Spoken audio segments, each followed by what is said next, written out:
Hi guys.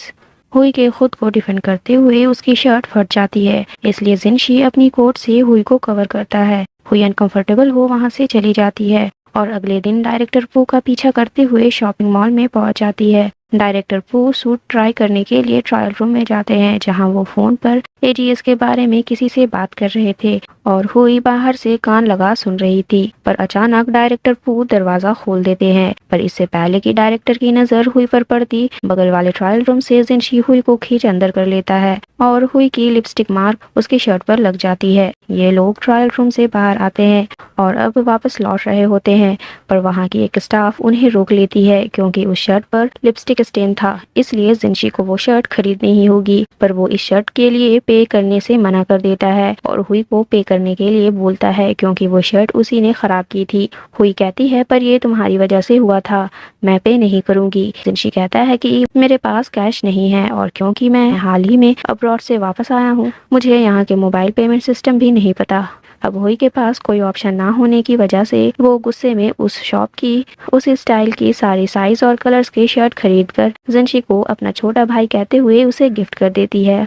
हुई के जिनशी को उसका छोटा भाई कहने पर जिनशी की खुशी गायब हो जाती है, जो उसे हुई से शर्ट के लिए पेमेंट करवा कर मिली थी। अब ये दोनों अपनी लड़ाई के बाद कैफे में बैठ रियल मैटर जीआरएन के डायरेक्टर को एक्सपोज करने के बारे में बात करते हैं और दोनों साथ काम करने का डिसाइड करते हैं। क्योंकि ये बात ब्लू जे की रेपुटेशन की भी थी, तो ये मैटर जिनशी के लिए भी उतनी ही जरूरी थी जितनी की हुई के लिए। अगले दिन हुई और जिनशी प्लानिंग कर हुई डायरेक्टर पू की वाइफ मिसेस पू को एक कैफे में मिलने बुलाती है और यहाँ जिनशी भी सेम कैफे में लिन को प्रोजेक्ट डिस्कशन के बहाने बुलाता है। हुई और जिनशी मौका देखते हुए लिन और मिसेस पू को अकेला छोड़ देते हैं और क्योंकि लिन ने मिसेस पू को कैफे में देख लिया था, तो वो जिनशी के जाते ही मिसेस पू को कॉल कर उनसे पूछती है कि वो वहाँ हुई के साथ क्या कर रही हैं। मिसेस पू कहती है कि हुई ने उसे मिलने बुलाया है और वो डायरेक्टर पू के लाइक और डिसलाइक के बारे में पूछ रही थी। मीन वो भी मिस्टर पू को रिश्वत दे अपने प्रोजेक्ट की डील डन करवाना चाहती है। ये बात सुन लिन समझ जाती है कि ये हुई की चाल है और वो मिसेस पू को कहती है कि हुई सिर्फ मेरे और डायरेक्टर पू के बीच हुई डील का पता लगाना चाहती है।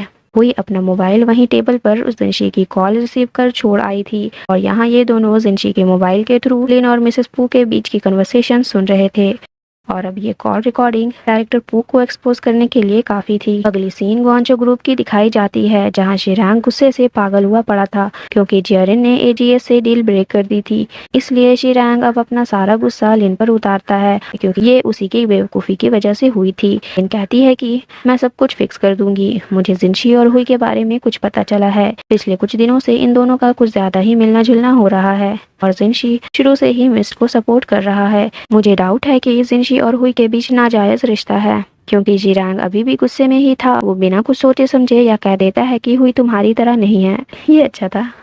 अब जिरांग ऐसा कहने के लिए लिन से माफी मांग उसे मनाने लगता है। अगले दिन हुई की कंपनी में भी ये न्यूज मिल जाती है कि जीआरएन ने ग्वांचो के साथ डील कैंसिल कर दी है और अब जीआरएन मिस प्रोजेक्ट साइन करेगी। इसी खुशी में मू सारे कलीग्स को ट्रीट देती है, जिसमें मू ने जिनशी को भी इनवाइट किया होता है। यहाँ सब लोग ड्रिंक करते हैं, पर जिनशी अपने हार्ट कंडीशन की वजह से ज्यादा ड्रिंक नहीं कर सकता था और ये बात हुई को भी पता थी, तो वो जिनशी को ड्रिंक ना करने देने के चक्कर में खुद ही बहुत ज़्यादा ड्रिंक कर लेती है।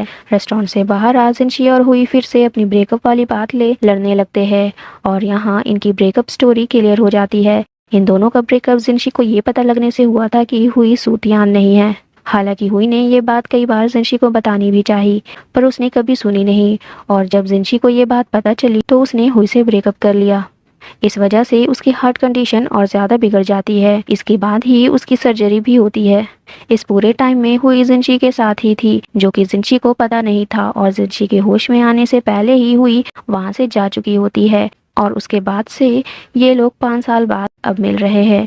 हुई नशे में ये सारी बात जिनशी से कह देती है, तभी मू भी वहाँ आ जाती है और वो हुई को उसके घर ले जाती है। अगले दिन हुई कल होने वाली प्रोजेक्ट मीटिंग को मू को अटेंड करने के लिए कहती है क्योंकि उसे कोई और काम था और इसलिए कल की मीटिंग मू अटेंड करती है। पर जिनशी को मीटिंग में हुई ही चाहिए थी, इसलिए वो मू को प्रोजेक्ट को लेकर कंफ्यूज कर देता है और मू हुई को बुलाने पर मजबूर हो जाती है क्योंकि प्रोजेक्ट की सारी डिटेल्स उसी के पास थी। हुई के वहां आने के बाद वो लोग मीटिंग स्टार्ट ही करने वाले थे कि तभी हुई को शॉन शो के हॉस्पिटल से कॉल कर बुलाया जाता है। इसलिए हुई मीटिंग छोड़ हॉस्पिटल चली जाती है और ये एपिसोड यहीं एंड हो जाता है। Stay tune for the next episode. Till then bye bye, take care.